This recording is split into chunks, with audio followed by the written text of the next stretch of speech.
I have two ways that I can display my periodic table. Well, actually, not display. Sorry. There's two ways that I like to break up my periodic table. Here's the first way. Actually, no. I feel like that way is actually really good too. This way, though, is shockingly weird. So from hydrogen to sulfur, that's all stable. Chlorine is stable. Argon to arsenic is stable as well. So we're breaking it up into thirds. Each of these blocks is a third of my collection, which is 99. I like how I can break it up into thirds, and you'll see the striking realization once we get to this point. But let's see, 1, 2, 3, 9. Yeah, halfway would be halfway in between the block. How does that work? Because there's 2 here, but then 2 here would. So then what about this one? That's a good question.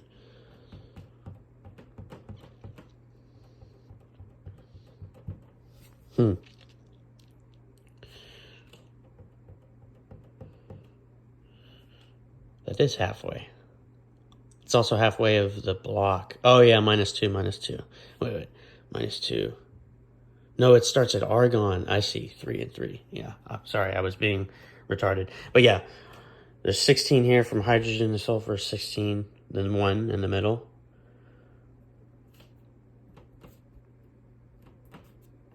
Okay. And then argon to arsenic is 16.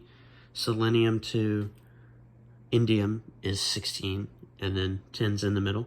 Antimony to dysprosium is 16, and it's all in the middle. So this entire top section is stable. This entire middle section is... Okay, we'll get to that. To the summary. But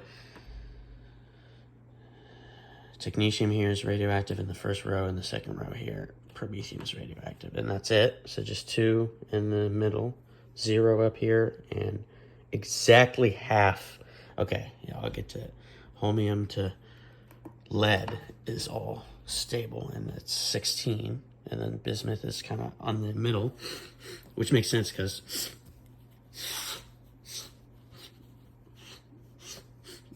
yeah.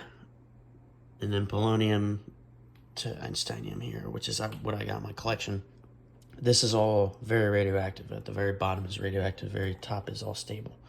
Bismuth is in the middle, and it's very long half-life, slightly radioactive, but not stable. Just a long-lived radioisotope. So this is if you want to break the collection into thirds. So you show hydrogen to... Okay, let me do this correctly. You show hydrogen to...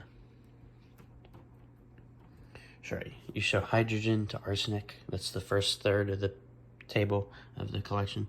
Then you show from selenium to dysprosium. And then from holmium to einsteinium. That would all be not all stable, but roughly half of this is stable of this section. So we have, what is this? 33 stable in the first third. The second third, 31 stable out of 33. And then this is 16 stable out of 33. 17 are unstable. Bismuth is technically unstable, so yeah, there you go. That's why I like the thirds thing, because I can split it evenly. There's also this way of displaying the periodic table in fifths. It's not perfect, right? Because einsteinium, but it's close. It's pretty close. It's not perfect like this one that directly breaks into thirds. And I see loads of patterns already. Like how this top one has a whole entire D block. This one starts at promethium, the radioactive, and the lanthanides, then gets to the rest of them in the D block, in the F block. So that's a whole, just entirely F block for the top. Lutetium's in the D block, so this bottom here is entirely D block, 10 of them. And then, it would be entirely F block if I had fermium down here. So what is that? D, F, D, F. It's crazy. P block and S block and 2 of the F. 2 to the S block, 2 to the S block, 6 to the P, 2 to the S, 6 to the P, 2 to the S, 10D, 6P, 2S, 2D, 8D, 2P, 4P, 2S, 4F, 10F, 10D, 6P, 2S, 2, 3, 4, 5, 6, 7. So you have 2F again, and then it would be 10F here, and that would be 12. 12F total, if there was fermium, but it's 11 total. Which way do you like so the first part of the collection you would show is from hydrogen to calcium, then from scandium to zirconium, then from niobium to neodymium,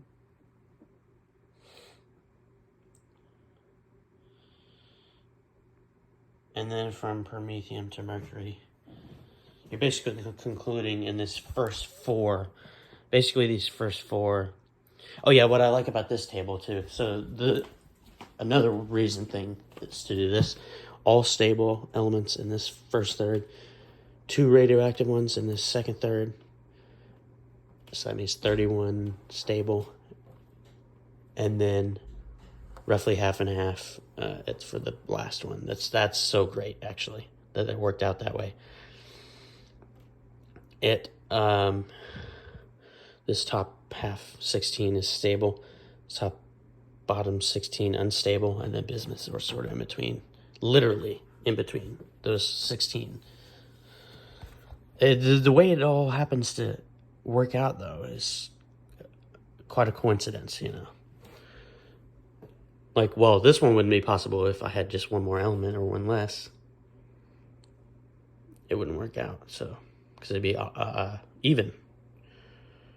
I'd have to have 2 less or 2 more for it to work out as well, to do. I don't know, you couldn't even do thirds, because it's 99 is divisible by 3, which is 33, yeah, so. But yeah, so 17 unstable, 2 unstable, 0 unstable. 33 stable, 31 stable, 16 stable. Okay, so you got that arrangement there memorized. So, oh yeah, for the last one, we would have thallium and lead, which are stable, bismuth, long-lived, radioisotope, then the rest are unstable. So from thallium to einsteinium would be the third group.